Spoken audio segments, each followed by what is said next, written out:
महाराष्ट्र में एक तो पहले से ही बढ़ी हुई है प्रधानमंत्री नरेंद्र मोदी की मुश्किलें।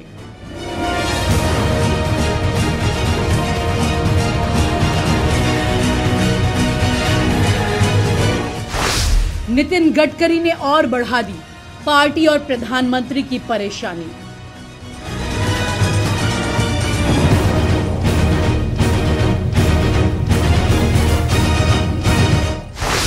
महाराष्ट्र में शिवाजी की मूर्ति टूटने पर थमा नहीं है बवाल।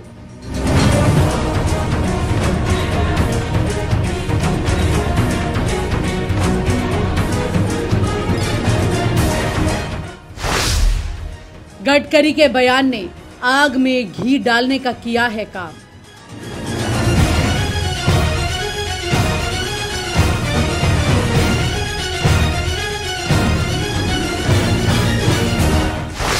गडकरी के बयान से बढ़ सकती है मोदी की और परेशानी। महाराष्ट्र में होने वाले चुनाव की उल्टी गिनती कब की शुरू हो चुकी है।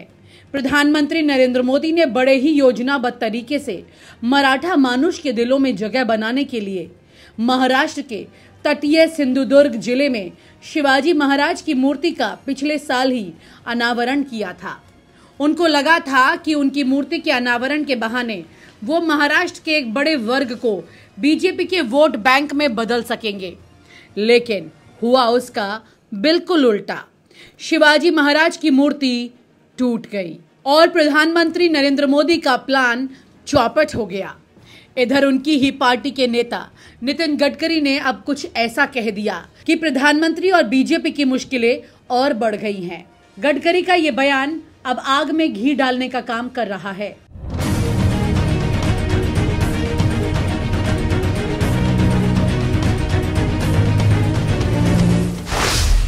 बीजेपी के वरिष्ठ नेता नितिन गडकरी ने कह दी कौन सी बात।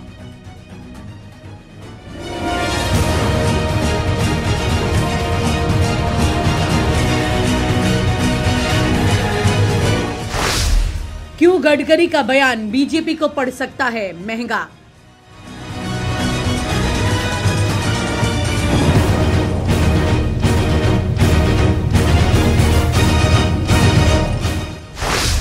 क्या गडकरी जानबूझकर पार्टी को नुकसान पहुंचाने के लिए दे रहे हैं बयान।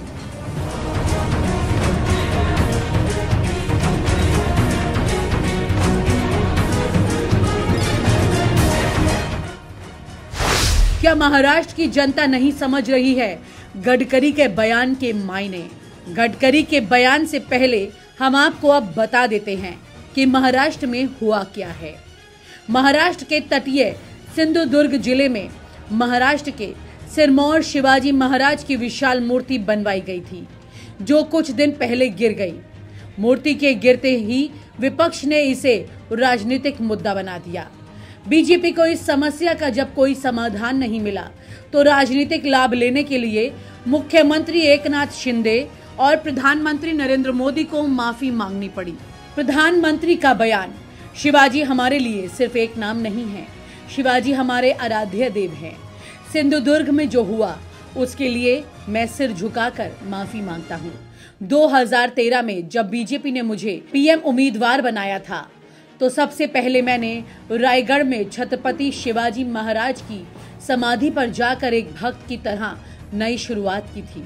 छत्रपति शिवाजी महाराज सिर्फ एक नाम नहीं है, बल्कि वो मेरे लिए भगवान हैं। प्रधानमंत्री ने ये माफी सिर्फ इसलिए मांगी है ताकि मूर्ति टूटने से जो सियासी बवाल शुरू हुआ है उसे शांत किया जा सके, लेकिन ऐसा हुआ नहीं। विपक्ष ने इस मामले को ठंडा होने ही नहीं दिया। वो कहते हैं ना कि एक तो करेला ऊपर से नीम चढ़ा। ये कहावत महाराष्ट्र में भाजपा के लिए बिल्कुल सही साबित हो रही है। शिवाजी की मूर्ति टूटने से एक तो पहले ही मामला गर्म है, उस पर नितिन गडकरी ने ये बात कहकर मामले को और भड़का दिया कि मूर्ति अगर स्टील से बनी होती तो टूटती नहीं। वो कहना चाह रहे हैं कि निर्माण में गड़बड़ी के कारण ही मूर्ति टूटी है। जब अपने ही निर्माण पर सवाल उठा रहे हों तो दूसरों का तो क्या कहना। पहले तो विपक्षी बीजेपी को घेर रही थी, अब तो गडकरी के बयान से बीजेपी और ज्यादा घिर गई है। तीन नेताओं के माफी मांगने के बाद भी अगर मामला ठंडा नहीं होता है तो अब कहा ही क्या जाए। आपको बताते हैं कि महाराष्ट्र में अब उद्धव ठाकरे और बीजेपी दोनों साथ नहीं है। मराठी मानुष के लिए कोई सबसे महत्वपूर्ण है या यूं कहें कि कोई बड़ा आइकन है तो वो हैं शिवाजी महाराज। महाराष्ट्र में जब तक बाला साहब ठाकरे जैसे नेता थे, मराठी मानुष का झुकाव शिवसेना की तरफ रहा। अब शिवसेना में भी दो गुट है, एक गुट बीजेपी के साथ है। 2014 में केंद्र में नरेंद्र मोदी की सरकार आने के बाद बीजेपी ने इस वोट बैंक में अच्छी खासी सेंध लगाई है। मोदी जैसे नेता का लाभ बीजेपी को महाराष्ट्र में मिला और उसका वोट प्रतिशत भी बढ़ा। प्रधानमंत्री नरेंद्र मोदी और बीजेपी दोनों को ही पता है कि कुछ ही दिनों में होने वाले महाराष्ट्र विधानसभा चुनाव अब उनके लिए आसान नहीं है। लोकसभा चुनाव नतीजों के बाद चुनौती और बढ़ गई है। शिवाजी महाराज की मूर्ति गिरने से तो अब और ज्यादा बवाल मच गया है। उसे प्रधानमंत्री नरेंद्र मोदी खूब समझ रहे हैं, लेकिन उनके अपने अब उनकी ऐसी परेशानी बढ़ा रहे हैं कि नरेंद्र मोदी को समझ नहीं आ रहा। पहले तो मूर्ति ऐसी बनाई, फिर वो टूट गई, फिर उसके बाद ऐसी सलाह। नरेंद्र मोदी जाएं भी तो अब जाएं कहाँ। नरेंद्र मोदी के खुद के प्लान लगातार अब धराशायी हो रहे हैं।